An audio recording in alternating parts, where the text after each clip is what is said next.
I cannot believe that we have made it to the fabulous finale, but I am super excited to be closing us out with two conversations that I believe are going to help moms and help some marriages out there. We know that women wear tons of hats. We have so many roles, so many responsibilities. We handle so much for so many other people, and it is so important that we don't get lost in the sauce, that we don't end up being the last item on our to-do list. And so hopefully, now that we have come to the end of our 14 days together, this can continue on. My goal was for this to get you in the habit, get you in the routine of investing at least 1 hour each day to yourself. And now that we have gotten in the groove of things, hopefully you will be able to keep this thing going and continue on. So without further ado, I'm going to bring up our panelists for tonight's conversations. Now, let me give this disclaimer.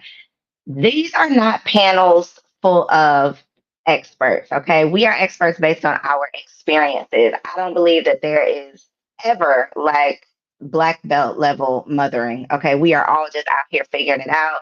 I don't think that you can truly master it. I think that we just master doing what works for us. We master management, how we manage things. And so tonight, my goal is to each one teach one. What works for you, let us know. What hard lessons you learned, save someone else from having to learn that lesson the hard way. So that is my goal for tonight's conversation. So I'm going to go ahead and bring up our panelists and give you ladies an opportunity to introduce yourselves.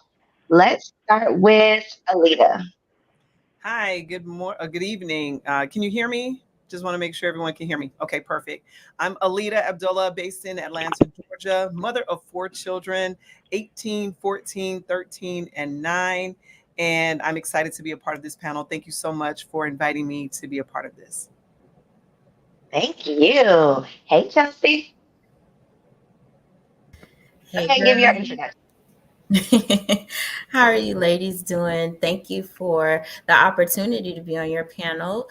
Korea, I'm Chelsea Lewis. I am the owner of My Mommy Wisdom. I'm also a currently getting parent coaching certification. So this is so exciting for me because I get to share some of the perspectives and strategies that I've learned. And I'm a mom of 2. I have a boy and a girl, ages 9 and 7, and just excited for the conversation this evening. Perfect.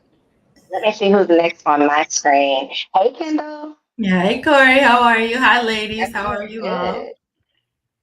Good. I am Kendall Gordon-Williams. I'm the podcast host of Mom's True Tea podcast, and I am a mother of 2 adults, 33 and 28. And I'm not an expert like she said. However, I believe that each one of us do bring some expertise based on our experiences. So I am excited about this conversation. I think my perspective will be a little bit different, as Coriel knows. And thank you so much, as always, for creating this platform for us to come in and speak to women. It is my pleasure and an honor. I love the wealth of like experience we got going here. Hey, Tanerra. Tanerra. Hey, Tanerra. Hi, Coriel. Hi, ladies. Thanks for having me. My name is Tanerra Willis. I am a certified pediatric registered nurse and CPR instructor by trade, but I'm also a small business owner of the business called The Amazing Corner. It's an online bookstore, and I also do mobile book fairs, and I'm the founder of the Amazing Author Catalog. I'm a mother of 1 boy born through IVF, so I'm happy to have him. He is a child author himself, and I've been married 19 years.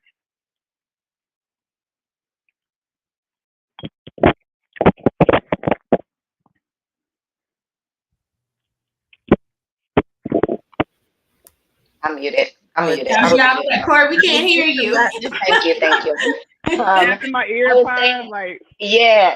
I was saying though, I love that we have a wealth of experience from the babies to the grown adults that are out of the house, and I think I love that you were able to be included, Kendall, because one of the things that I love so much about your perspective is, yes, it's a little different. We're gonna talk about it. It's not the typical motherhood is rainbows and butterflies and sunshine perspective, But we don't often get to hear about like from the empty nesters. We don't get to hear about that transition.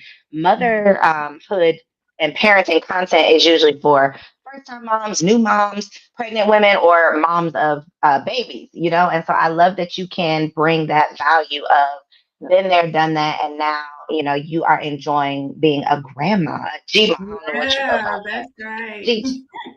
Um, so I want to go ahead. I do have like specific questions for each of you all, just kind of based on what I already know about you all and what I love that you have to share. So I'm going to go ahead and start with you, Alida, because I know that one of the things that kind of differentiates you and makes your parenting experience unique is that you raised or are raising athletes.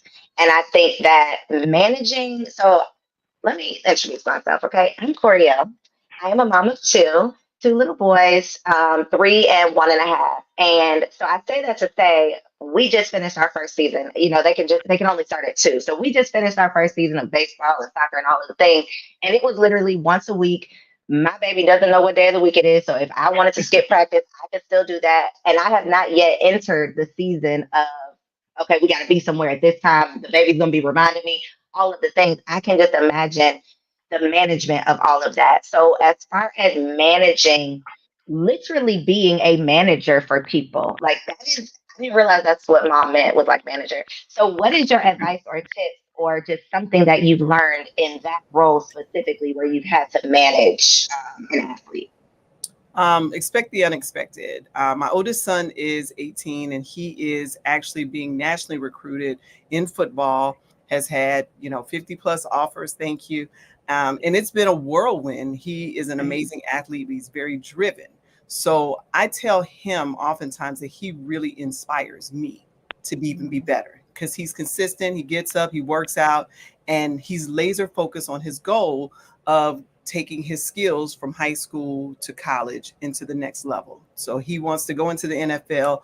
But one of the things is that when you're going through the process of them going through rec ball and you're just getting started, like you say, it's easy. Oh, they don't know what day it is. If we don't want to go, we don't have to. But when they get to the point where they're very serious about their sport, their craft, whatever that may mean. I have an older daughter.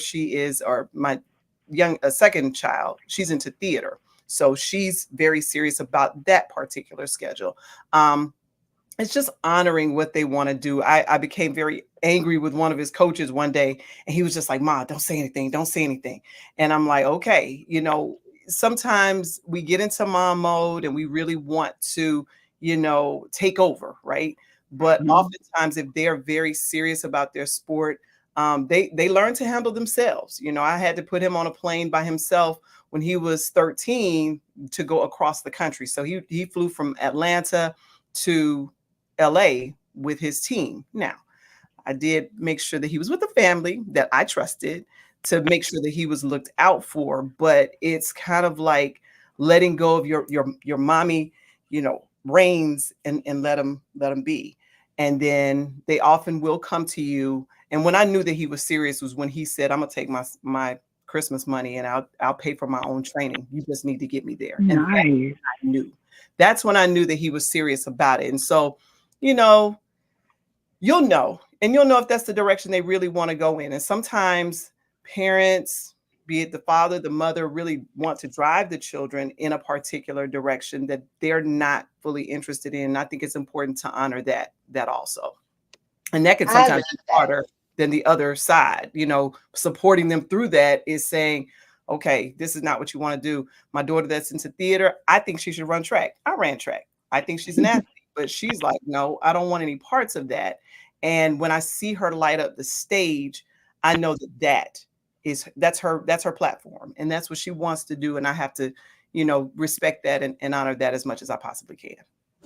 I love that you brought that part of it of letting them make the choice because I do think so many parents try to put our identity off onto our children. I think it makes us feel good if they follow in our footsteps or if they are able to excel in the thing that we kind of got stuck in. We want them to fulfill our dreams, which brings me to you, Chelsea, because I want to talk about this concept of healing the inner child so that we can properly parent our children.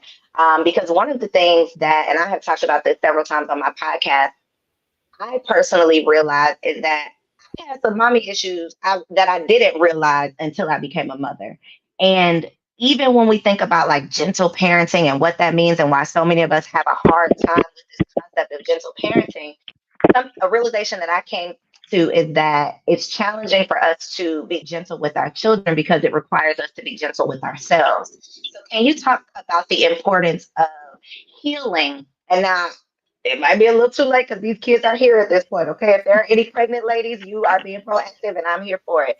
But what can we do now? You know that the kids are here, and we realize, oh, I need a little bit of healing too. So, how can we heal ourselves while we're raising these kids? I think it depends on like the age of your child, and just what is coming up for you. So those with younger children, it's harder to communicate with their kids to know their needs. So their frustrations, they may not understand their triggers versus children who are able to communicate back. One of the things for me was I remember how I felt when I was the age of my kids, 7 and 9, in different scenarios. And I think sometimes as adults, we forget that part of like, I was just 7. I'm just understanding as a 7-year-old would understand. But when you're a parent, you think, well, they should know better. They should understand this because they're able to understand X, Y, and Z, even though it's not like medically possible because the kids' brains are still developing and learning. So I think at first it takes some self-reflection. In the example Alida mentioned about, your child, you may want your child to be in a sport that they may not have an interest in, but you do. That could be a self-reflection of, why do I want them to be so involved in this? Is it because I didn't get a chance to be successful? Or is it that I just want my child to do all the things I couldn't do? Neither are wrong. It's just being able to identify that. So now you can take a step back and say, what are my actions and behaviors helping my child excel and succeed? Or is it hindering them because of my own projections and limitations? So I definitely my friends, it's at a point now where they're like, we're not your clients, you can't parent coach us. But I always ask them, like, what comes up for you? Like, what shows up for you, and how can you try to understand where your child is coming from? Obviously a tantrum would be different, but just understanding their thought process. I had an example with a friend who was concerned because her child had learned about Easter and Passover, and she was 5 in children's church. So they talked about like the crucifixion and all the things. And she told her mom she was afraid to go to church. And that was valid because at that age, that is how, she was able to interpret the information. So that opened up a conversation with her and her daughter. And then it allowed her to say, hey, when I was that age at church, some these are some of the things that has come up for me. So because I knew that came up for me, now I can better handle when my child is going through some of these things, what I could do better or how to support them better.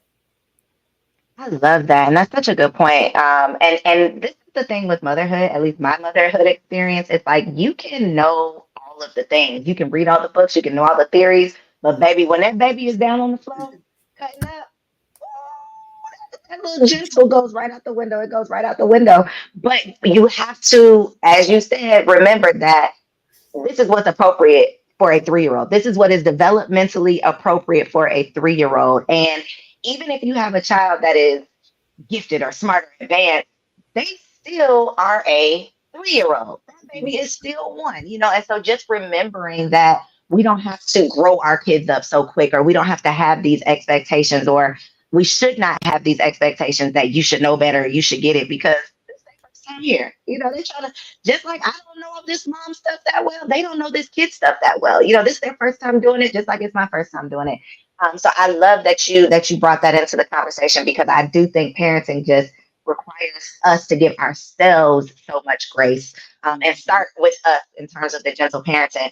I want to come to you, Tanerra, and talk about intentional parenting, because that has kind of been the soapbox that I'm sitting on, because I don't know that I'm that. I don't know if I got gentle kids yet where I can be a gentle mom. I don't know that yet, but I do know that I'm an intentional mom. I know that I enjoy explaining things to my kids. Like I find joy in not having and not having the mentality of that's just the way it is, or I'm not explaining stuff to you, or do what I said. Like I find joy in breaking things down and teaching things, which I think is very different in our generation than, generations in the past. So I would love for you to talk about ways that you are an intentional mom, and maybe share some advice for other moms who want to be more intentional, because what is it? The days go by, but the days go slow, but the years go fast, or something like that. I don't want to look up and my kids are 10, 12, and I'm like, dang, I didn't miss it. So how can we be more intentional?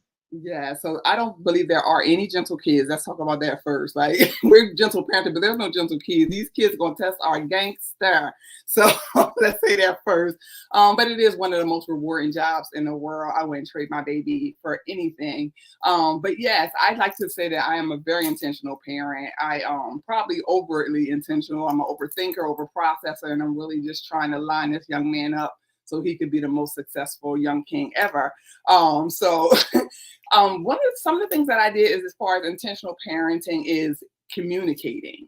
Like you said, Coriel, I came from the project, from the hood, and our parents had so much they had to overcome. It was because I said so. They didn't have time for no communication, no explanation, no trial and error.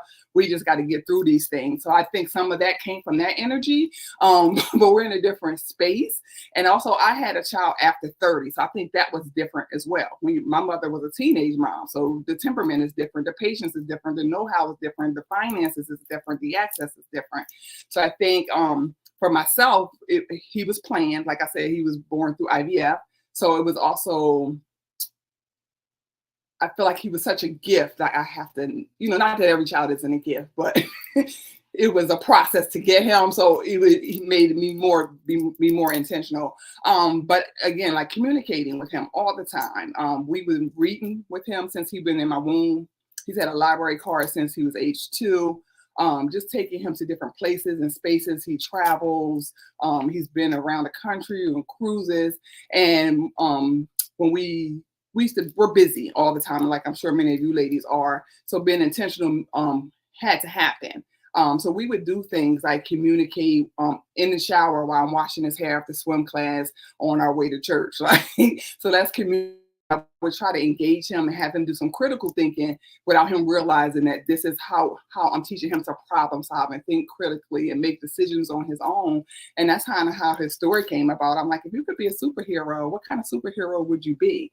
And he told me yada, yada, yada. And I'm like, what's some of these things that superhero could do? And, who would he save? And what did he look like? And he was about 7 at that time. And we had told each other stories before, but this particular time, he just took it and ran with it. And I got so excited, like, wait a minute, this is a whole book. Like, so I remember us running out the bathroom. We grabbed this old, handwriting book he had, and I started to ask the questions again. And then what happened next? And then what happened next?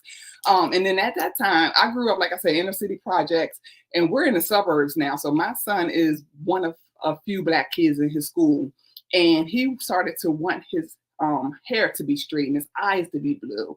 And even as we were developing his character, that's when I'm like, well, what does he look like? I'm writing down notes to share with the illustrator. And again, straight hair and blue eyes. And I'm like, no, we're not. He's going to look like you. And at the time, he had blue hair.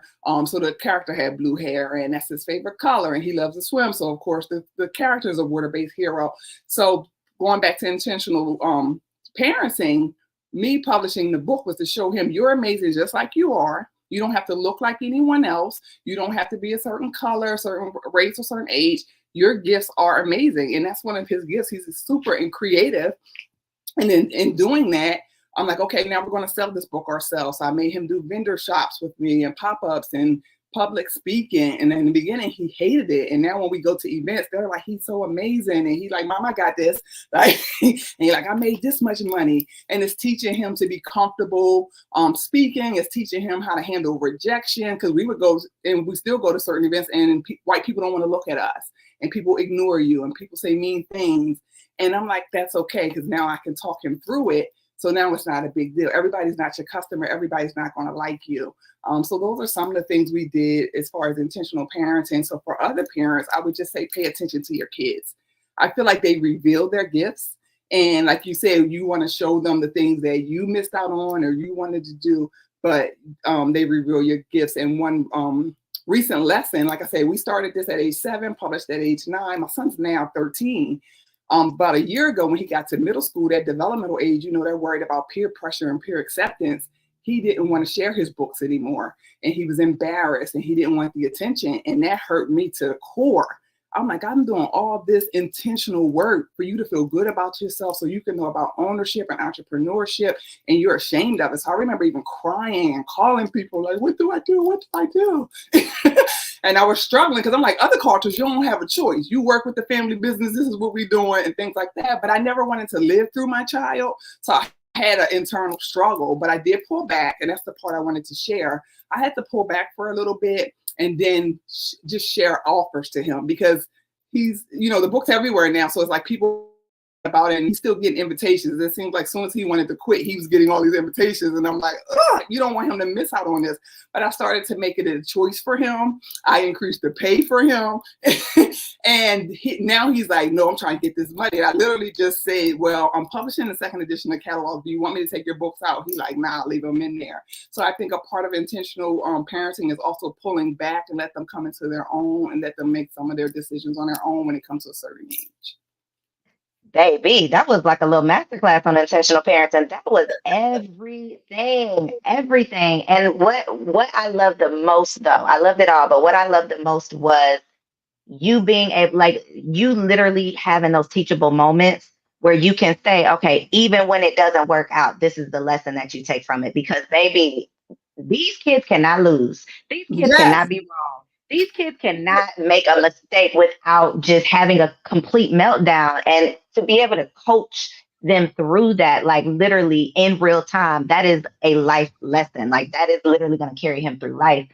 The sales skills, the confidence, all of that are things that we as adults realize the value and importance of. And so if we can just take the things we wish we would have had literally and just teach that to our children, the world could be a better place, as cliche as that sounds.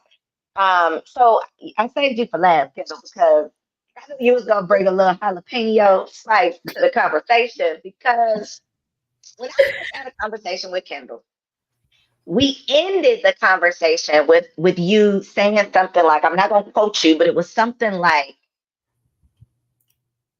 "If these kids, if I could do it all over again, I wouldn't." Like it was real something like that, and I was like, "Oh, we have to talk about this. We have to talk about this." Yeah. So this is probably like the 3rd conversation we've had because I keep bringing you back. I just keep wanting to really create a safe space for this conversation because I think it is a real perspective that there is no safe space to share. Like there is never a safe space for a mom to be vulnerable enough to say, this is really hard.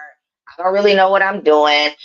I've made it this far and now I look back and I'm like, what the F? Like there's just no space for you to ever say that. And so I would love for you to just share maybe your takeaways or your advice for a mom. This is what I want you to share. I want you to share your advice for a mom who's feeling that feeling right now, but her kids are not out the house. Because it's one thing to feel that feeling looking back on, the kids that are adults now, but feeling that feeling while you got babies at the house is a different thing. So for a mom listening right now who is just in that season of what the F am I doing? What have I gotten myself into? What is your best advice? Yeah, so the ladies don't want to fight me, like Corey already know. I think a lot of moms are suffering in silence, right? Because it's so taboo to have an honest conversation and say, like I said, F these kids, like we're over it, set boundaries. And again, I come from a different perspective, right? Not just from the perspective of my kids being adults now and me being an empty nester, because guess what? Because they're adults, because they have not really moved into the space that they need to move in, I'm still mothering them. And I think women forget about that, even for people from my perspective. So, there's so many spaces for women that enjoy motherhood, or they're not ready to have these conversations, and you have mommy and me's and you have all these villages. But I speak to the mom that is suffering in silence, and they don't want to say the quiet parts out loud. So I think I would tell them, be honest with yourself. You those feelings are warranted. Like, being a mother is not always warm and fuzzy, and it's not always joyous for everyone. And I feel like if women portray that, they're doing a disservice to themselves, right? I'm not saying be as bold as me from the perspective that I'm in and saying the things that I say, but at the same time, I just believe that you have to be honest about what you're experiencing, because what'll happen is you'll have these conversations with other women, and then now they're like, "Oh, I'm so glad you said that." Like, that's the feedback that I'm getting. Like, I'm so glad you said this out loud. I just talked about how Gen X parents, we may have gotten it wrong with our children, raising our children, whether they're millennials now, whether they're younger because you had a child at an older age.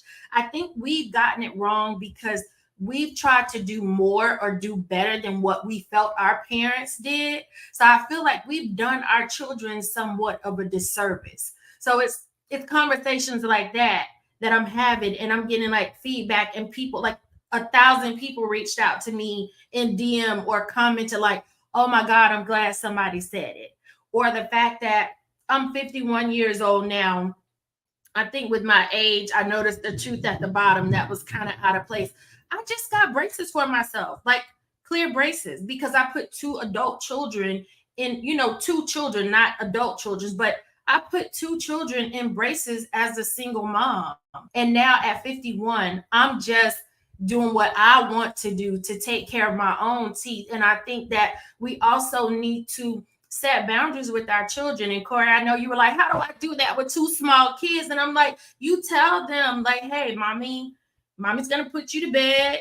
Mommy's going to need some time to herself, or whatever that looks like. I just feel like you have to be honest. And then not only that, you have to do away with that mom guilt, because I think a lot of us struggle, no matter what the age of your child is.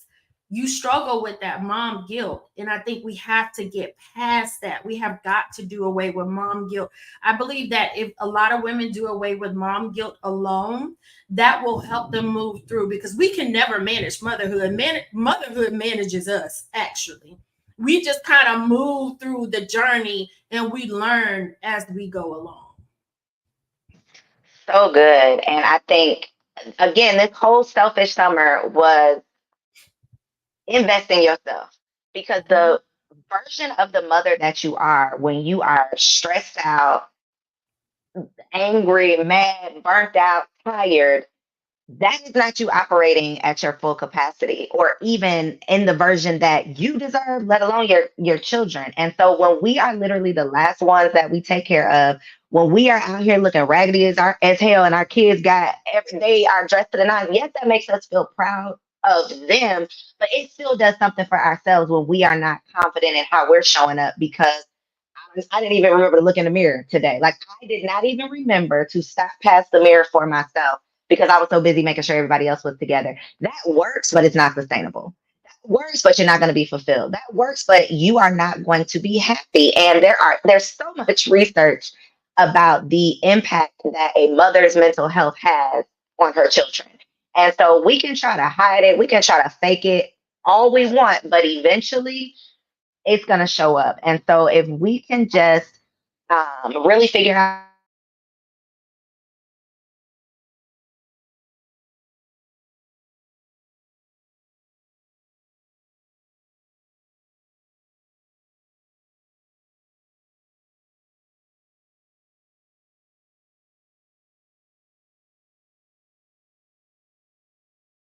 come on back. Are y'all back? Y'all are back. Okay. All right. So I would love for you all, I'm going to just go right in order again. So we'll go Alida, Chelsea, Kendall, and then Tanerra. Just share your contact information. And for the ladies out there who would love to stay connected with you all, please let them know how they can find you on social media and online. Awesome. So again, I'm Alida Abdullah. You can find me on Instagram at Coach A, the number 4 SRD, and SRD stands for Schools Are Dumb. That is my book that will be released hopefully within the next 6 months, that I'm working up with my publisher to get that date together. But it's called Schools Are Dumb: How Educators, Parents, and Students Can Outsmart the System and Take Back Their Power. So again, that's at Coach A for SRD. So hopefully I get a chance to see you on there. Look forward to connecting with all of you, and thank you all, ladies, for your wisdom and insight. It's been an honor to be on this panel with you all. Likewise. If anyone is interested in reaching out to me, I'm on all social media platforms, Facebook and Instagram at my MOMMY Mommy Wisdom. I have a website, My Mommy Wisdom, where it has a list of all of our products and offerings. And if anyone is interested in learning more about the parent coaching services that I provide, I do have a waiting list with on my website. There's a tab that says work with us. So if you have any questions or want to follow up on anything, or just looking for more information on parent coaching for yourself and for your family, feel free to reach out to me. And again, I am Kendall Williams. I am the podcast host of Mom's True Tea Podcast. You can see my social handle up on the screen, but if you can't see it, it's at MUMS True TRUETEA on all socials, and momstruetea.com as well. And I'm streaming on all of your favorite podcast platforms. And Corey, thank you again. And ladies, very nice to meet you. Thank you so much. Thank you, everybody. I am Tanerra. You can find me on all social platforms, The Amazing Corner. I spend most of my time on Instagram, but I invite you women and mothers to subscribe to my blog. I post a weekly blog called The Amazing Woman Experience, and I like to say I'm your partner in growth, from all things growth. And for the month of August, I will be talking about thriving through trials. Most recently, I've had so many women, including myself, just saying they're tired and they're overwhelmed. And I'm tired of it. I don't want to have a pity party. I want to show up strong. That doesn't mean we have to fake these things are happening to us, but we are overcomers. We are strong. We are resilient. And I just want to show up strong in the midst of adversity. So that's how I shook myself out of my pity party last week. And I said, you know what? I'm going to dedicate the blog to thriving through trials. So theamazingcorner.com, subscribe to the Amazing Woman Experience blog. And thank you, Coriel, for having me. It has been my pleasure. Thank y'all, ladies. Thank you I so much. appreciate y'all. Of course. It has been an honor. Let me see. All right. Okay. All right, y'all. Thank y'all so much. That was an amazing panel on how we can manage motherhood.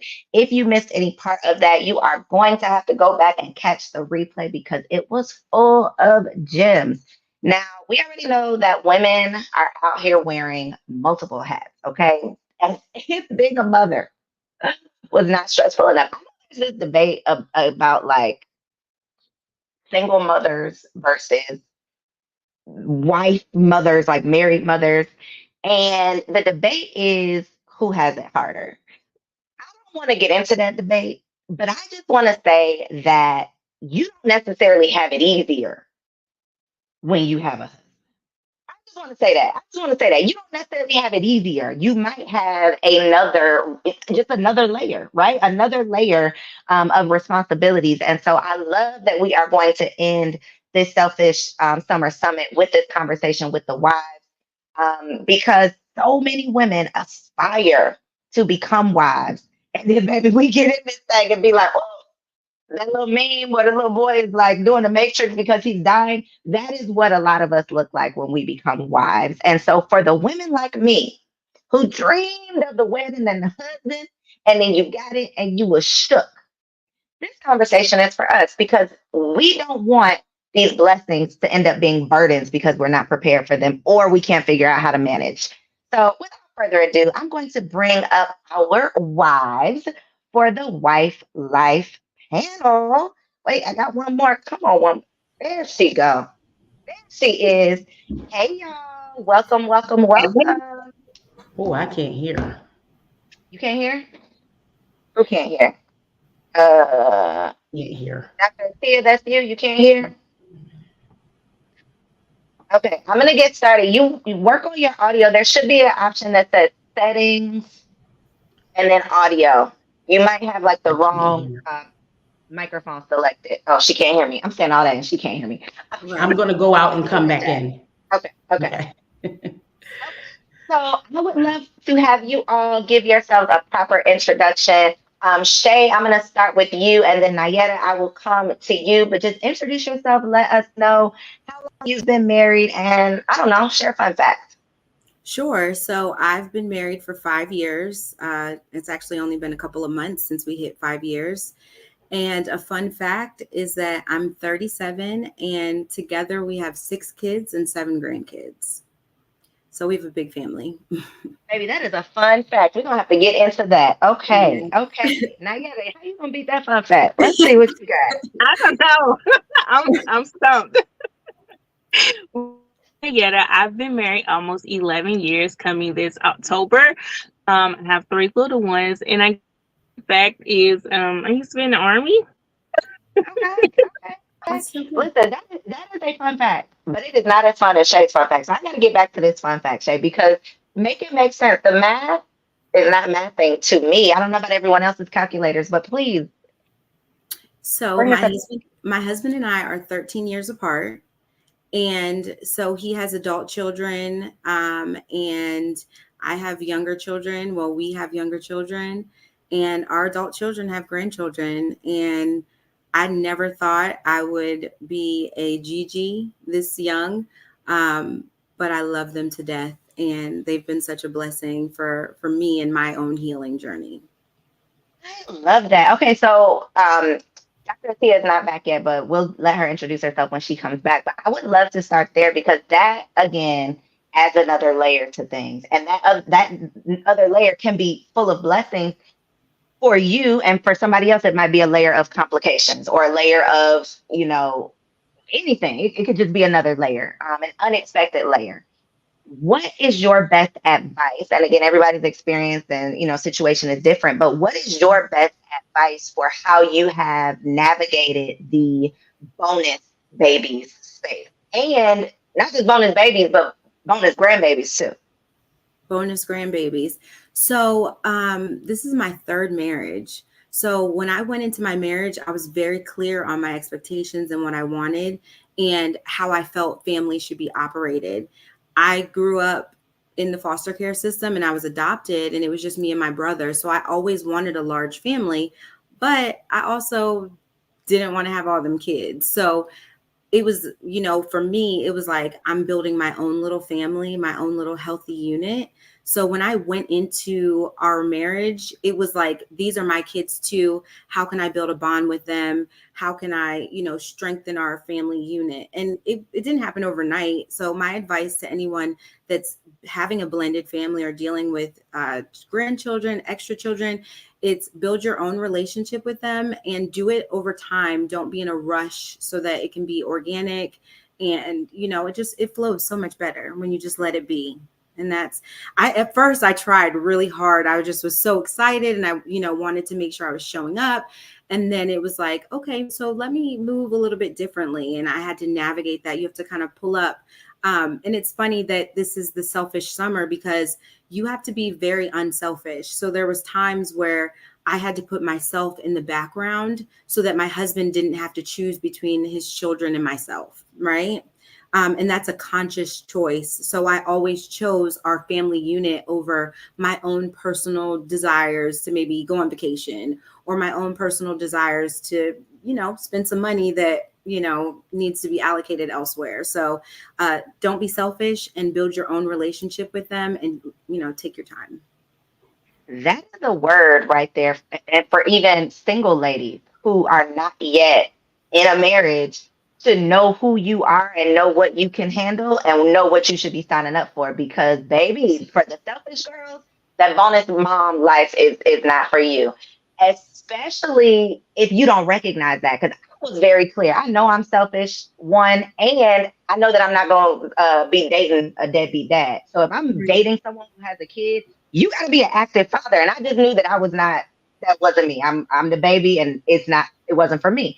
But having your background, with your experience in the foster care system and what that did for your appreciation of family, I really do believe that there's somebody for everybody. There's a situation that is literally the ideal situation for you. You just got to be self-aware enough to know what that situation needs to be. So I love that you're able to add that value into the conversation. Dr. Atiya, can you hear us? Are you back? Smoke signals. Are you there?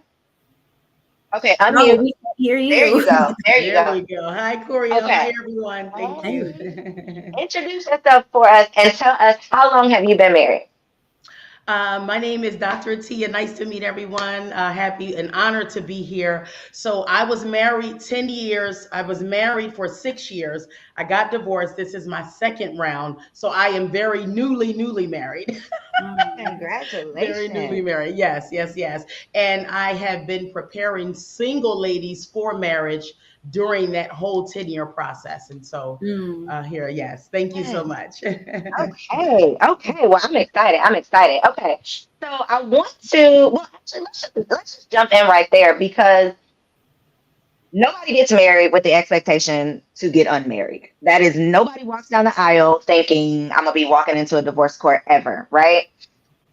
But on the other side of that unfortunate experience, a lot of people get stuck there, where they are so frustrated because it didn't work out the first time that they allow that to become their identity. And then they're just going to take time off from dating for the rest of their lives. And that is usually not really what they want. They just kind of find themselves stuck in that space. So for women out there, and I know we're talking about wife life, but I love that you are able to add this because you didn't give up on love. You didn't say, okay, well, forget these men. Marriage is not for me. I'm not meant to be a wife. Or what did you do different the second time around that just off the top that this is different because, I did this different? Yes, so that's an excellent question. And so what I did, I was single for 11 years. And I lived a life of sexual purity for 11 years. People didn't believe me. And so what that was a gift to myself, ladies. It was a gift. It was a 3-part gift. It was a gift to myself. It was a gift to God. And then it was a gift to my future husband, because I wanted to present to him a holistic woman. And so what I did different was I healed. That is so critical. And it wasn't to say I wasn't broken before, but I was not in love with the idea of being in love. Marriage is for mature people. And so I had enough worth and I had enough value to understand that it takes 2 people. Right? It takes 2 people, and we both have an equal responsibility, right? To make the marriage work. And so one of the things that I did different was I healed. I did not allow any fillers in my space. I believe that that's so critical. I wasn't doing things because I was bored. I always knew that I was a wife. I wasn't a booty call. I wasn't a side chick. I'm not your girlfriend for 5 years. I understood that I was a wife. And so I postured myself as such. And because I postured myself as such, those were the types of men I began to attract. And that's very, very critical. So what I did different was that I postured myself, and I knew, based upon who I was and what I desired, just because I was being pursued, lean in, ladies, that did not mean that I had to give in to whoever was pursuing me. I could have been married, you all, 3 times, hands down. But I knew, and they were amazing men, but I knew, I said, that's not my person. You're an amazing guy, but you're not my person. So what I did different was that I chose me. And if you chose to walk, because some men that I were dating was like, Tia, you're an amazing woman, but I can't handle girlfriend and not have sex with him. I said, I totally understand, but I'm not your person.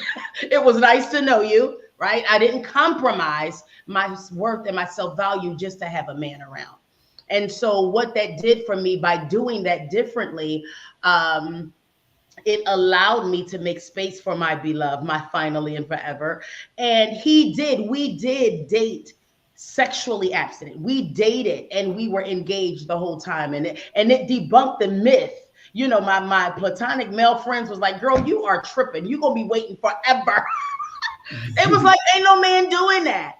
And so a lot of women are in that space, and a lot of women want to do something different, but they're so afraid because the pressure is like, well, I'm not doing that. Oh, and then we give in. But we have to hold on to our values. So that's what I would suggest. And that's what I did different, Korea. Maybe the sex. The people don't want to hear that. Stop having sex. Nobody hear that. But take it off the table, and I bet some things change. Okay, take it off the table, and I bet you the conversation gets real serious. You know, it does. You got to teach people how to treat you, and you can't teach them without showing them with your actions. You could tell them, but you got to show them with your actions. So I love that. So Nyetta, tell us about this concept of getting a new spouse every 2 years. How do we do that? And is that a good thing? Yes. So I've been with my husband since high school. We were in a relationship for 7 years before we got married, and I finally got to the point of what are we doing here? But since we dated for so long and we've been knowing each other for so long and been together for so long, it's almost coming up on 20 years. So you grow with your partner.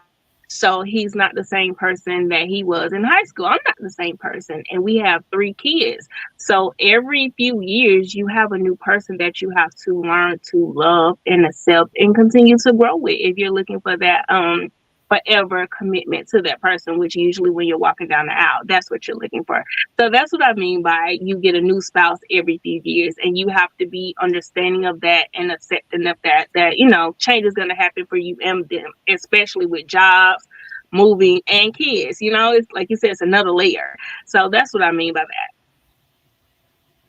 that. How do you navigate? Because 20 years, I'm sure y'all have not always been moving at the same speed. You may have been moving in the same direction, but you may not have been moving in the same speed. Your interests change, your occupation might change, your beliefs might change. The pandemic put these couples through the ringer because we never had to have these conversations before. I never had to care about what you thought about that thing that didn't matter before. So how do you yourself become a different woman? Because every day we're becoming somebody new. How do you keep up with yourself while also keeping up and not seeing it as a negative with your spouse? So being honest, it wasn't negative for us at first. It wasn't the positive communication. It was the like butting heads and negativity. And to be honest, we almost went to a divorce. Like we were really close. We separated and everything for almost 2 years. But during that time, and it's always, they say the rough period is between that 5 to 7 year mark. So before that, it was the bumping heads of trying to communicate, but still navigating the space that we were in. And it took for us, honestly, being separated for us to understand, because we've been together since high school, our whole adulthood, being separate and really taking that time to learn to communicate, because we were still, you know, very heavy into co-parenting. Like no one around us knew we were separated. So that's another thing. Even though we lived in separate households, no one knew. The schools didn't know. When my kids were going to like a part-time school, they didn't know, because he would show up, I would communicate. Like it still flowed with the co-parenting, but it also realized within ourselves to learn to love ourselves and to really think. So on his part of it, he learned the little things that he didn't realize that I was doing, the sacrifices that I was making because I made it look easy. And on my end, I took back my control. I learned to love myself and not necessarily depend on him so much to love me, if that makes sense. Like I had to fulfill something that he couldn't feel, but I was looking to him for that. So once we got over those barriers, it's just we can have tough conversations regardless of what's going on with us now. So I think that was a big part of it. I appreciate your honesty, because that's the part that we don't know about. I mean, obviously, like strangers on the internet, and you're not posting necessarily. Me and my husband got a separation on Instagram, so we don't necessarily know what really has happened over these 20 years. What has really happened over these 10 years that y'all been together? Because Instagram posts say one thing, but the walls in your house is telling a different story. You know, your kids are having a different experience, but I think it's so important for us to say, we almost signed those papers. Like, we have had some knockdown, drag out fights, but we're still here. Because if we don't, when so-and-so has those knockdown, drag out fights, they think, okay, it's time to end everything, or we're not meant to be together, or this wasn't supposed to work out anyway. But you don't realize that every couple, not necessarily has had the knockdown, drag out, not necessarily has, threatened divorce, but everybody goes through something. And we have to add balance to that conversation, I think, because I can celebrate my husband all day long, but this man gets on my nerves, and I need for you to know that it is not 100%, rainbows and butterflies. Like, it is not that for anybody. And you can go. This is my next question, and then I'm gonna come back to you, Shay. But I have to know this. So many of us, and I'm just gonna speak for myself, I can take things personally sometimes outside of my marriage, to where if you do one wrong thing to me, I will literally never talk to you again. Like, you can cross that line and then you're just someone I used to know. That can't be the case with my husband, though. So how did you get to the brink? Like, your back is up against the wall. I have threatened you with divorce. I done moved out the house. It's been more than a year that we're not together. Mentally, how do you settle back into being his wife without still doing like this a little bit sometimes, like still being a little mad sometimes? How do you navigate that? This just might be a personal question. So you have to get all emotions out. You have to sit with those emotions. So it was like that the first year that we were separated. Like, you only need to talk to me about the kids and the kids only. But it's a part of maturing and, like I said, understanding and loving myself. Because at the end of the day, we were separated, but the love was still there on both parts. Like, neither one of us dated outside of our marriage. We were still committed to our marriage. So it was more like we need to see where we want to go. So coming back into our family house that we built together, we really had to communicate. So before, I would walk around with an attitude and wouldn't speak on it, and it would just build up. And I learned from me loving myself that I need to express those emotions so it doesn't build up. So like right now, I can't really like talk to you how I used to, so to speak. I have to navigate differently until I'm comfortable, and he understood that. And I also understood that he his space, because he stayed and I went elsewhere because I was wanting to be closer to family. So now we're navigating being in each other's space. Like, it was awkward. And I'm that person, Korea, like, I don't know you. I block you and you don't exist anymore. But the love was there. Like, the love is still there, and it would always be there. And that was like that's the forefront. So that kind of helped navigate that. Like, I can't take him. I can't erase him from my life. He's that one person that I just can't. Ladies and gentlemen, this is Grown Woman TV. Okay, all that cute stuff that they be talking about on their podcast, that stuff is real cute until ish gets real and life comes at you fast. Like, this is what it takes, but nobody wants to hear this. If you have this conversation with single women, they're gonna be like, I'm not doing that. What? He did it. If single women knew half of the things, and not that we're just suffering in marriage, because I don't want to make it sound like that, but if you can't be wrong, you shouldn't be married. If you are not ready to grow up, you should not be married. If you can't have these tough conversations, marriage is probably not going to work for you. Like, if you are not willing to be wrong, to have somebody tell you about yourself, okay, your feelings going to be hurt. Your feelings going to be hurt every day, okay? But this is a safe space. With them. Listen, and you still got to get, and they still going to be rubbing on your booty at the end of the night after they done pitched you off. It's still, I'm telling you, it's happening like that, okay? That's what we're dealing with out here. So put that in your notebook. Okay, Shay, I'm coming back to you because I want to talk about decentering men, your husband, not just men, because that's one thing for single women, having this conversation of like decentering men from your life and not just focusing on getting into a relationship. But as wives, it still is not healthy for your husband to be the center of your universe. right? For the simple fact that he might not, number one, he might not be, well, he's not going to be around forever, ever, ever. And number two, God forbid anything happens, you don't want to be left with nothing. You don't want your whole entire identity to be wrapped up in anybody, not your man, not your mama, not your kids, because eventually they're going to live their own lives, or they're going to, you're just not them. That is not your entire identity. So how can we separate our individual identity from our marriage? Yeah, so that was probably the hardest thing that I learned because it's my third marriage. I was so happy that spiritually and mentally we were on the same page.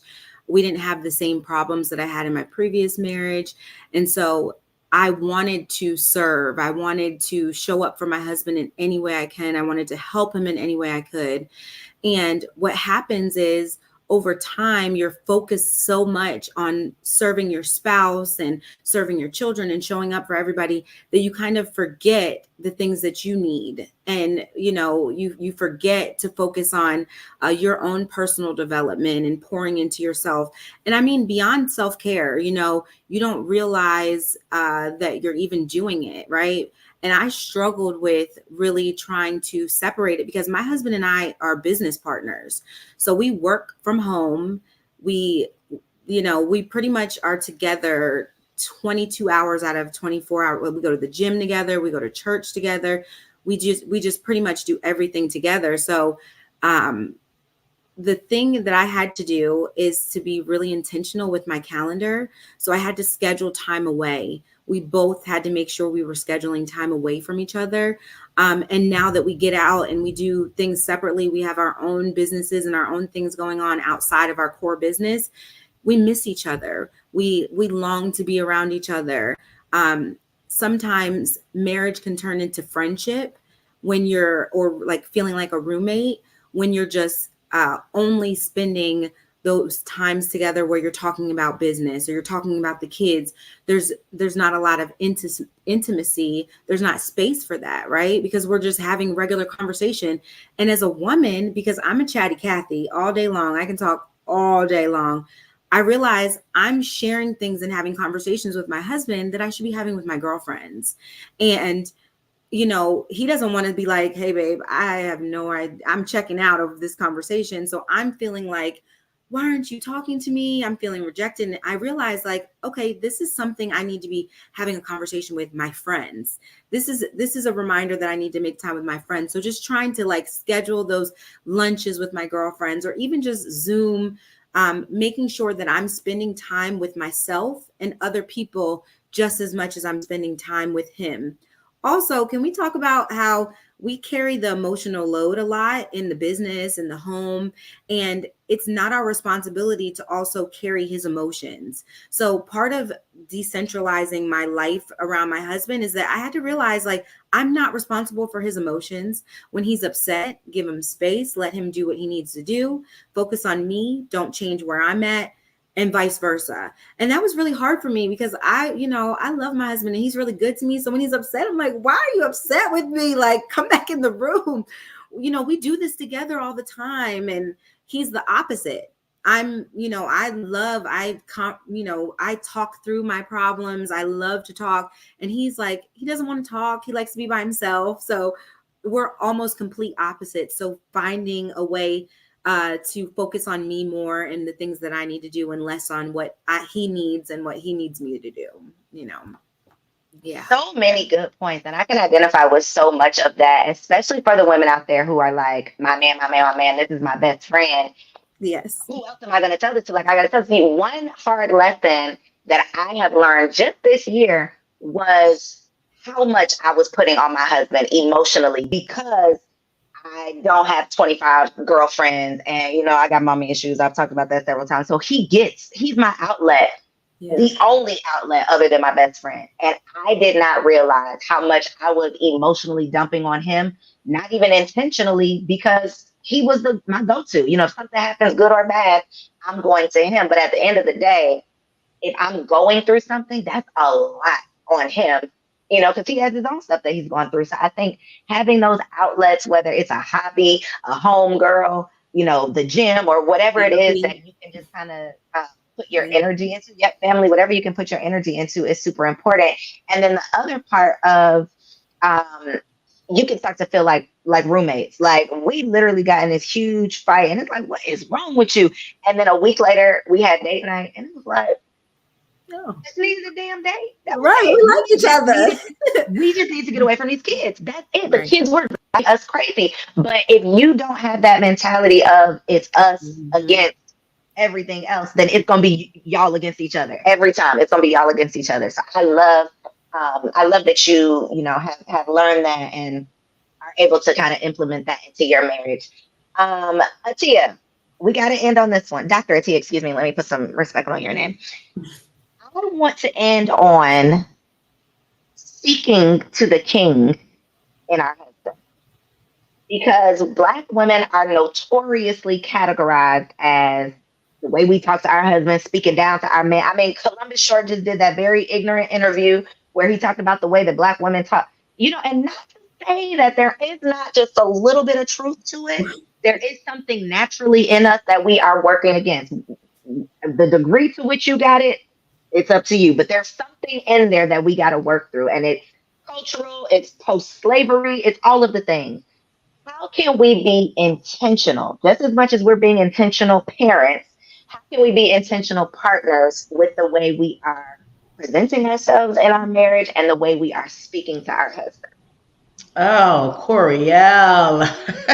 So I'm writing right now. My third book is called Crown Him, How to Speak to the King and a Man. Literally, as we speak, I have a workshop on it and everything. And the workshop and the content, married women said, this has changed my life. And so what I do in the workshop, and I'm answering the question, is a lot of times, the majority of the times, ladies, we have to go back to our foundation. And a lot of times what I realize is that, you know, speaking to the king and the man does not come by osmosis. Some of us have grown up. Some of us have, when we were reared, we watched our mothers control men. We watched our mothers talk down to men. We watched our mothers wear the pants. And then other times, you know, because of our lack of healing, anytime we were wounded, any trauma that is unhealed, and now I want you to hurt because I hurt. And so whenever all of these foundational things are very important, because men need, by nature, by design, they need respect. They need to feel needed. And so what I would suggest, and I know, you know, it's something we definitely have to do intentional. And when I say intentional, I'm coming from a place of, I always in content, I teach women, because we were created for the man, right? It's not the opposite. We were created for the man. And because we were created for the man, there is an innate ability that God has placed in us to have a level of influence over the man, period, point blank. And so what I really try to get women to understand is that we must operate out of a godly function where it's influence and not control and manipulation. Right? Because if the truth be told, we all know how to get what we want, right? Use what you got to get what you want. But when we talk about using our influence in a way that would esteem our man, it's something that we have to be intentional about. It's something that we have to desire to want to do. And if we don't have it in us, because I work with ladies, they like, look, I just don't have it in me, right? I just don't have it. And that's okay as well. But we have to reach down and discover it. It's there. It's there. We just have to reach down and we have to want to. But if we're coming from a place of, man, man, look, I ain't, man, whatever, forget him, bump him, I ain't trying to hear that. Well, you really have to ask yourself, like you said, Coriel, earlier, are you really ready for a relationship?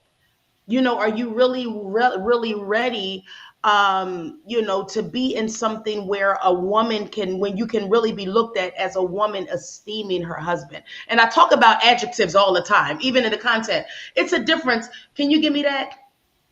Like, who are you talking to? Or sweetheart, can you hand me that, please? Saying the same thing. It's just the way we package it. You know, baby, can we talk?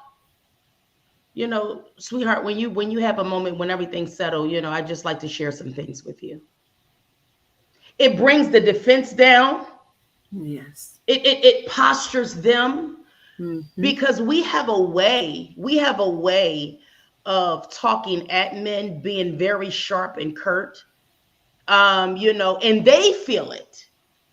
You know, they feel it, you know, and so it has to be a strategy, though. And it's about studying your man, too. And I'm ending with this, Coriel. I don't want to go too far. You asked me a question. I'm coming. I'm closing. I'm closing. But we have to be intentional. And the only way we can be intentional is if we study our man. We have to know them. So if we know that our man doesn't like confrontation, why am I provoking him? If we know, and he's not a punk because he doesn't like confrontation. The man likes peace. And this is why, and I'm not, Lord knows I am not justifying, but men step out with women that are not as attractive, but they bring them peace because it's chaos in the home where they lay their head. And so I think it's really a strategy to be able to identify, to be able to know who you're dealing with. And prayer, God, help me to know this man. Yo, we can't do marriage without God. That's right. God, help me to know this. You created this man. And if we believe that we're rightfully aligned, I'm coming, Coriel, third close. I promise I'm done. 10 seconds. And if we believe that we are aligned, God, you created me for this man. I don't know what to do because when I'm in myself, I'll mess it up. So God, please give me the wisdom to be the best of me so that I can get the best out of him. That will make our marriage better. And he'll do it. There's been times that I'm getting ready to say something and I would literally go, guys, gotta say, don't say that, not yet. But if we're itching, oh no, he gonna hear it. It's all for naught. We got to listen to those little words. So in that, speaking to the king and the man, I would just suggest to be intentional about it. Start using adjectives. Get out of your comfort zone. If it's uncomfortable, find delight in discomfort. Sweetheart, I apologize. It was me. I could have said that different. He doesn't have to say anything. If you know that package was off, sweetheart, I apologize. Please forgive me. I noticed that I said that differently. Raise your hand if your packaging needs some work. Okay, your packaging needs a little bit of work. I didn't got one of them. Who you talking to? I didn't got one of them quite a few times. I think my packaging needs a little work. But you know what? I'm going to be proactive in fixing up that packaging because if you are not willing, listen, that take me as I am thing is going to get you left behind, baby. It's going to get you left in the dust. I am not you. Take me as I am. Tell me about myself so I can get it together. Okay, that's some real grown woman-ish up in here. Okay, we can literally like keep going and going and going. I could talk about this all night because baby, we help here in these marathons. But I would love for you to share your contact information. I know at the bottom your names are not showing up there. So please share where we can find you on social media and how people can stay connected. And Shay, we'll start with you. Yeah, sure. So my husband and I just wrote a book. We're entrepreneurs. So I share a lot of marriage and entrepreneur content. My Instagram handle and Facebook, TikTok, LinkedIn is at ShayLynnDixon. And that's Lynn Dixon. Thank you. You're welcome. Dr. Atiya? Thank you, Dr. Atiya. I can be found all things social media at Atiya Samela, AtiyaSamala.